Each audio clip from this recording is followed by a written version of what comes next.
fundamentally, I don't know about you, but I love food and drink. I love food and drink at work. We talk about it all the time, and at home, I'm consuming it with my wife and the kids. And food is an everyday part of our life. Of course it is, but packaging and the way that we interact with packaging is a major part of that as well.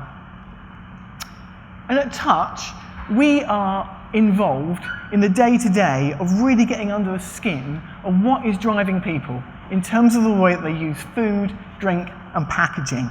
And so my role, my responsibility, is looking at some of the things that we've been talking about today and other big trends that are influencing the way that people's behaviour is being driven, but then also sitting down with people in their houses, in their homes, in their kitchens, and looking at the way they consume food and drink, and looking at the way that they use packaging.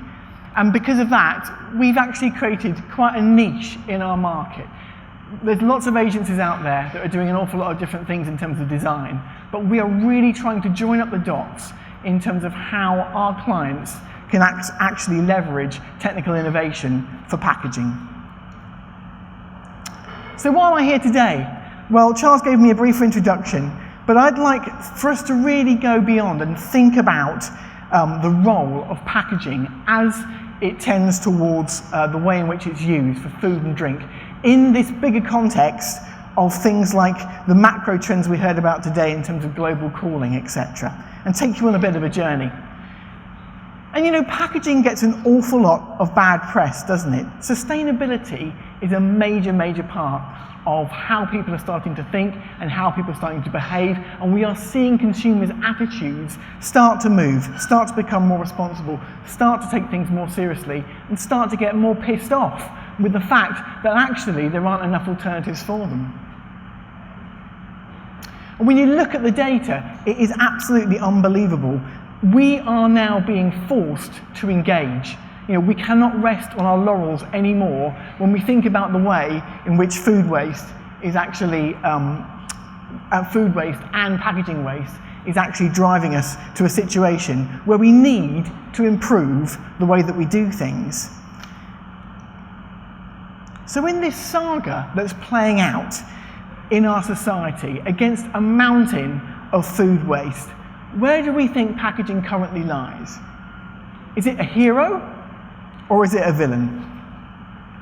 Well, clearly, the way that the public sees packaging is in a pretty negative light.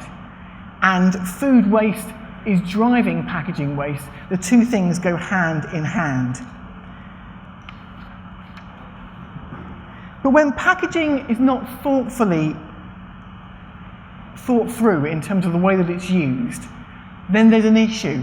And that's why I wanted you guys to exercise your thumbs this morning. Because I don't know about you, but for me, my thumb now creates so much packaging waste. I literally click, it's here tomorrow, and it comes in a massive box. And one of the things that Touch are doing is really working with our clients across the whole supply chain to really think about how we can make packaging in the future be so much more intelligent, because right now it's pretty dumb.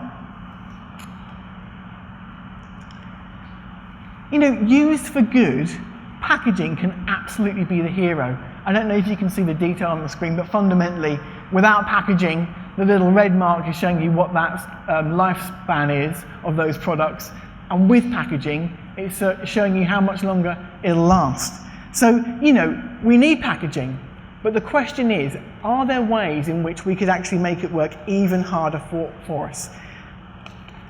And how we treat packaging is absolutely fundamental to this. It's not just about new packaging formats and materials, but it's about educating, engaging, trying to get people to understand that the way that they use food and drink, that the way that they use packaging is fundamentally having a massive impact. And I want to give you an example. We have been working with a company called Ball Packaging. They fundamentally create 5 billion plus cans every year.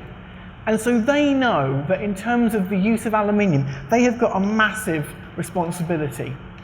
But actually, aluminium is an amazing resource. It's infinitely recyclable.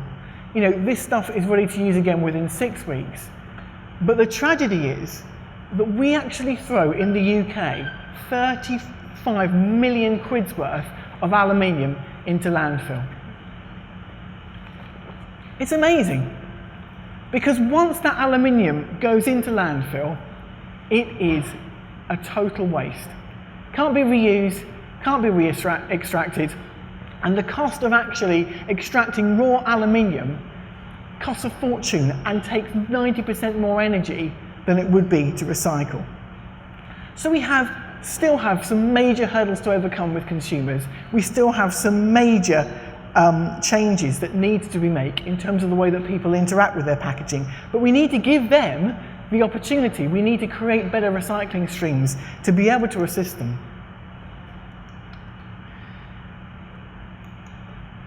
Now, we've been doing an awful lot of work in Germany and in Sweden, looking at and talking to consumers there in terms of the way that they behave and how they interact with packaging. And it's really, really fascinating, because what we're led to believe is that these consumers are much fluffier and are much friendlier to the environment, and they all hug trees. And you know what? They are very engaged and they are very responsible, but one of the things that's actually driving them to be more responsible is the fact that if they fill up their waste bins with waste that can't be suitably recycled, there is a taxation on that wastage. So it's hurting their wallets. And that's driving them to be more responsible. That's driving them to demand better ways or better formats for them to be able to recycle. And so when we run what we call a packaging playground with consumers, it's a qual group coming together, really talking to us and thinking about the nuances, the small things that you might not think are a big deal, but to them it's a huge deal. The way that a pack opens, the way that they actually get food out, the way that they get drink out, and then the way that they actually dispose of it are a big deal for these people. And when you sit down and you actually spend time with consumers and you talk to them about the challenges, it is amazing what comes out of it. So they have bred in these countries a culture of sustainable thinking. And we need to do that in our country as well. And we're starting.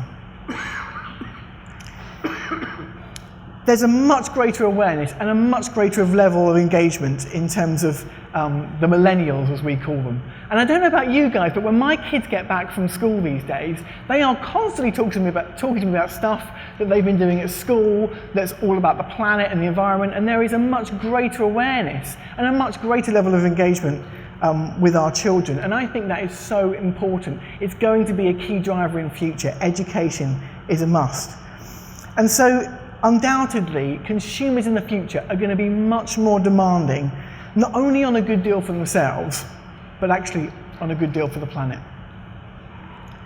But we shouldn't wait to do this, because if we really invest in sustainable packaging now, the return on investment for us, for our businesses, can be huge, can have a massive impression on the business food chain.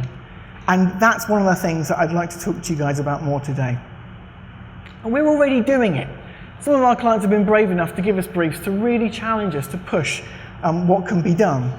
And I'm not going to go through loads of case studies today, but I'm going to share a few key examples with you of people that have taken positive steps to really start to move into this sphere in a more driving way. Some of these things that I'm going to share with you, they're not even consumer noticeable. So I've got a number of things that you might not have seen before, and I've got a number of things that you probably see every single day, but you're not aware of what these people have done to make change and push things on. We're innovation partners for Mars, and they take this area really, really seriously. And at the moment, they're pioneering some really interesting thinking around the way that they create their wrappers on the Snickers brand. And so instead of being made out of polypropylene, these wrappers are now being made out of potato starch. I love this example because what it talks to me about is the fact that big players are starting to take this seriously, and they're thinking creatively about it. And the reason that I love the idea that the husks of the shells from Nutella have been potentially made back into the packaging that stuff comes in is because it's got a fantastic brand story attached to it. You know, it's smart, it's clever thinking. We should be doing stuff like this.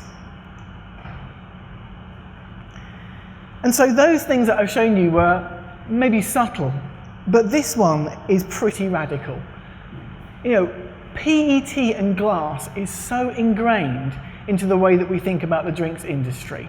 It is very hard for anyone to think about a shift outside of that. But there are some amazing innovations that are happening. There are some amazing manufacturers that are starting to pop up who are really driving different, radical thinking on what sustainability looks like. And these paper-based bottles are just one of those things.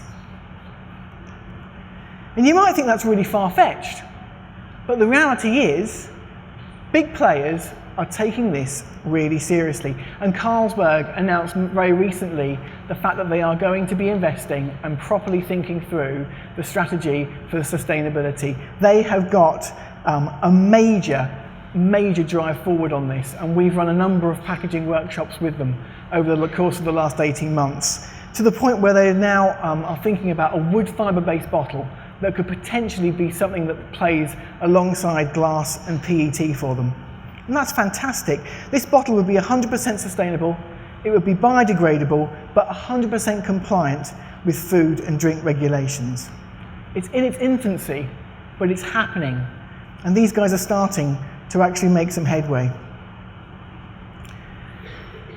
I think what's really difficult to get our heads around, though, is the fact that what drives consumers really is convenience. And we looked at that before with our thumbs. You know, convenience is key, and we need to make sure that we leverage that because that's the way that the industry is going. But at the same time, we need to be spending real thought on actually what is the material that we're using, how is it used, and how could we use it in a better way. And when you think about the incredible rise in things like minute rice as a subcategory, which is now worth millions, those pouches cannot be fully recycled in the UK. Recycling streams in the UK don't really allow us to recycle them. So as much as it says on the back, recyclable, the fact of the matter is the vast majority of that kind of plastic goes into landfill. We have to look to the future for much better substrates in terms of ways of allowing us to do that. And people are. And people are. Here is another love-hate example. Tetra Pak, we've got a love-hate relationship with it because for years we're struggling to know where on earth you put it. Do you put it in the black bin? Can't you put it in the black bin? Where does the top go? Tetra Pak are really aware of that, and they are pushing forward on new innovations that will allow a much greater recycling stream in the UK to allow Tetra Pak to be recycled, but B, what is the next generation of Tetra Pak? What does it actually look like?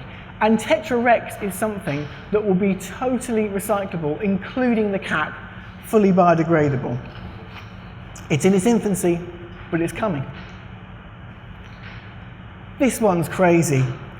I mean, these guys at PH Bottle have been looking at ways in which you could actually harness the waste product from making a beverage in the first instance and turn it back into this plastic that would actually be used to contain beverage in the first instance. And so the idea of making something out of waste is really starting to take shape. And again, these things are in their infancy, but people are really starting to think about it. So biodegradability is really hot right now, and especially in countries that I talked about like Germany and Sweden, where they're really wanting to drive for things that are taking up less space, where space really comes at a premium, certainly in their houses, and certainly comes at a cost in terms of their waste bins. You might think that mushroom packaging sounds like absolute science fiction, but it's being done, and it is doable, and it could really, really successfully replace the likes of foam or polystyrene. And the really clever thing about this packaging is that it will stay absolutely rigid, but the minute you then destroy it, tear it up, and then put it into your flower bed or put it into the garden, it will compost, it will start to deteriorate, and it will go straight back into the soil. And I think that's fantastic. And I love the way that this small brand has capitalized on a very, very clever idea, which is that fundamentally there's seeds, small seeds that are actually woven into the carton board itself, which is fully biodegradable. But to engage children and to get them to think about waste on what's going on with waste packaging, this stuff can actually be planted back, and the kids are encouraged to water the box and see what comes of it. And fundamentally, from this waste packaging, you could potentially grow tomato plants. Who wouldn't want to do that with their kids? Love it. So some of those examples I talked about before are pretty niche, but this agenda definitely has not fallen off the table of the big players. They are aware that change needs to happen. And we have been talking to some really interesting suppliers in the last 6 months about a new tube format which will be made from 100% recyclable paper, but the plastic componentry inside of it, or on the top of it and the bottom of it, could be made from 100% recyclable plastic. Another really, really big trend which is hitting things is lightweighting. And lightweighting, as many of you will know here, is absolutely huge within the beverage industry. The issue with lightweighting is that if you do it badly, you're going to give consumers a really shit experience, and they will not forgive you for that. So you have to do it in a way that is really intelligent, that's really clever, and use structural packaging expertise to make it happen well. And actually, what you also need to do is think differently in the first place about how you might make more with less. Now, this is an old case study from many moons ago, and our chairman, Guy Harrison, worked on this about 15 years ago. But the really fascinating thing with the Froob is that fundamentally it takes the packaging that was way more for a petit filou, reduces it by 50%, and also thinks about what consumers are really wanting. It's not just sustainability for sustainability's sake. It's thinking about how do you get that lunchtime yogurt format into a child's packed lunch. It's giving the child something that they really enjoy. And it's fundamentally doing something that's created a 40% category growth in its lifetime. There's an emergence in that context of hybrid formats, and we're seeing new things happen which basically try and take the best of both worlds. So it's not a pouch, but it's not a rigid tub, but it's got the same proportions and functionality that a rigid tub would have. And that's going to radically change the amount of material that potentially needs to be used. There's some really futuristic alternatives as well that are out there, and they're going to be commercially available. And we're working with one of our clients at the moment to think about how they could potentially put their product into a pouch like this. The pouch is fascinating because it is made from a totally flexible material, which, as you can see, is made from 35% chalk. But there's actually elements to the pouch that are strengthened, not by adding more plastic, but by adding and injecting air to give it the rigidity that it needs to be fully functional. It's smart. And on a more pragmatic, short-term basis, you guys are going to become more and more aware of this as time moves on. But the printing industry now is really catching up on this, and labels could potentially become a thing of the past because bottles can be direct printed now at speed, and everyone's tooling up to make sure that this is in their portfolio from a manufacturing point of view in future. And we've done an awful lot of work in the beverage industry. The latest case study that I have, this launched about a month ago now. This is the new Lucozade Sport bottle. And what was really interesting about this is that we spent a long time with sports consumers, people that were actively playing sports, actively using this product. And we realized that fundamentally the bottle itself just didn't function well for them. And so this new bottle does a couple of things incredibly well. Firstly, it puts the consumer at the forefront. The sustainability story comes later, but what we wanted to do is make sure that the consumers had something that actually would perform really well when they were running or swimming or cycling or whatever it might be. But we lightweighted the plastic in this bottle by 20%. And we made it even stronger than the original bottle by putting ribbing around the bottle in a way that made it much, much more tactile and easier to grip, which is a massive tick in the box for the consumer, but that is now saving Suntory £500,000 a year in plastic alone.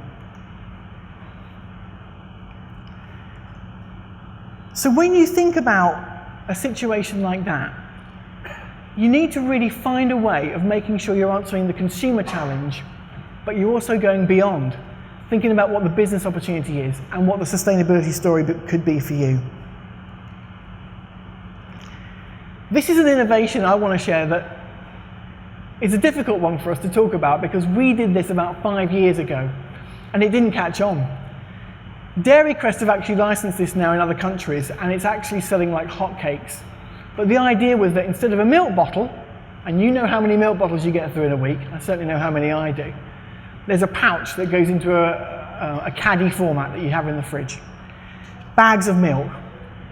And you have to be really clever and thoughtful about when you introduce things. So this didn't work out so well. But all of a sudden, refills are starting to emerge that consumers really are adopting. This is the Refilly by Illy. And you can see the way in which this would actually just slot in to a really beautiful piece of packaging. You can spend more money on the primary pack if that's going to stay in your kitchen for the next 6 months. You can invest loads more money in making your brand look amazing and keeping it on the worktop. And then the consumer puts a refill in. You know, again, a win-win, smart scenario. But if you thought refills were interesting, what about if you push the idea of lightweighting to the next level? This is the edible film, now being developed by scientists in America. Fundamentally, this packaging would actually be wrapped around a food and you could eat it.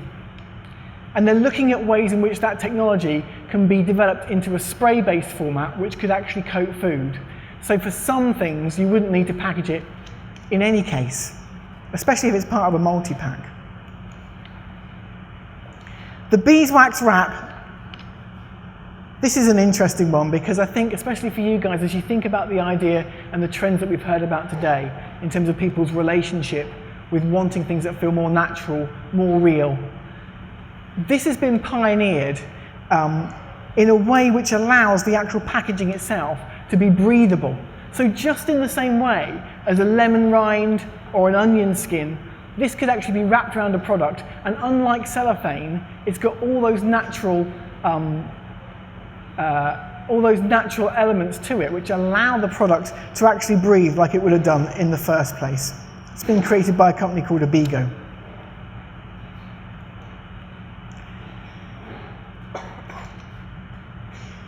And if you thought that was crazy, seafood packaging.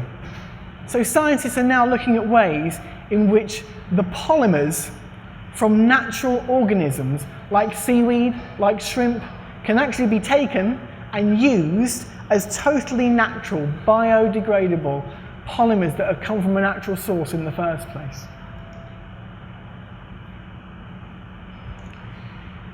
The one thing that I really want to stress on you guys today is that I've shown you loads of different things, but there is no one thing in its own right that will change the world. You know, we could look at funky materials and funky formats that, you know, create a bit of a bang and could create a great story for you, but actually we need to be talking to everyone in our business at every level about the way in which we can do things in a much smarter way. And the packaging life cycle can change. It just requires all of us to be part of that. Marketing, yeah, we've got to get a great story attached to this. R&D, we've got to make sure it absolutely works. Supply chain people, we need to make sure that we've validated this stuff and that there isn't an issue with it. But it's a really difficult thing to do. And so we're doing more and more work where we're just bringing in everyone from that whole cycle, spending time with them in workshops to try and work out what that looks like and how it's going to work. And this is a really good example of that. So I'm sure you guys are aware of this, but there is a long tradition in this time of year, biscuits coming out, and they're all in tins. But the problem with a tin is it's quite expensive. And we were tasked with the idea of coming back to United Biscuits with a pack that would be more profitable, look more premium, be actually more functional, but also be carbon neutral. They asked us to go away and as specialists really look at the supply chain and come back to them and tell them how to do it.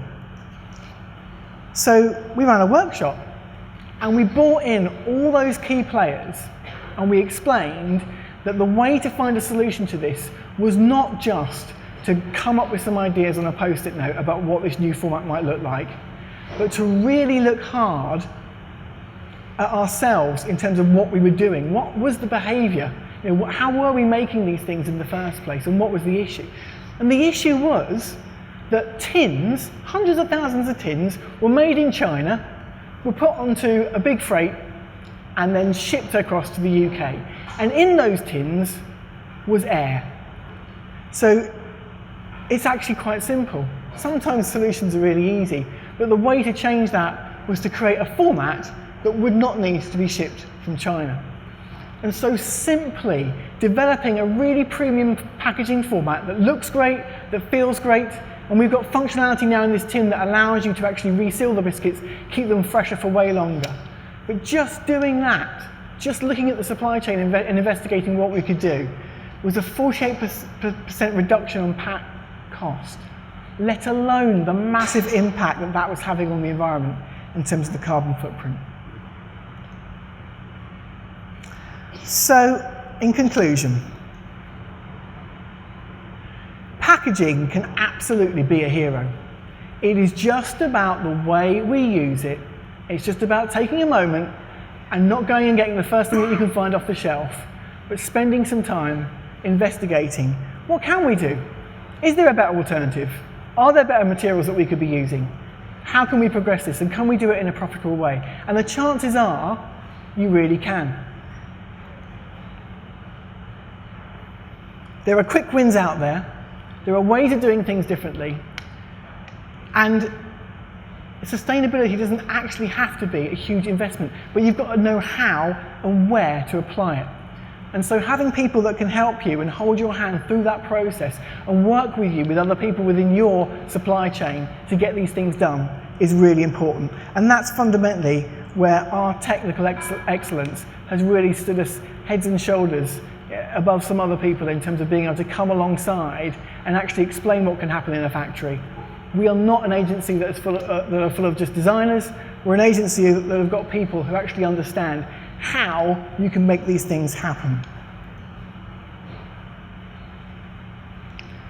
We can do more with less, but if we do more with less, we've got to make sure that it's not at the expense of the consumer. Consumers are not going to thank you for making a more environmentally friendly pack that's got a lower carbon footprint. But they are going to get really pissed off if you make something for them that actually wasn't as good as the one they had before. So you need to think about this in a really smart, intelligent way, and you need to tread carefully. And we need to think big, we need to think different, we need to do things differently, we need to partner with everyone else in our company. And sometimes it takes somebody from outside of that to actually lance the ball, to ask the difficult questions, to try and push on things that sometimes politically within our organisations are difficult to ask. And again, that's one of the key things that I do. That's part of my job. And that's why we've had success with so many of these clients, because we're able to go in there and ask some of those challenging questions. But it's a good investment. It's a great investment. If we do this well, it's not just about everyone being much warmer and lovelier and the environment thriving. It's actually about making a great return on the investment as well. This is really good business. Thank you so much. I'm going to be around for the rest of the day, of course, and I know it's going to be difficult to talk to all of you, so I've actually left my business card by the cloakroom. If you guys wanted to talk to me and we don't get a chance to do it today, feel free to give me a call, email me, whatever. But we really want to drive this agenda because we are so fixed on the idea that this is going to be something that really changes the way we think about food and drink in the future. Thank you so much for your time.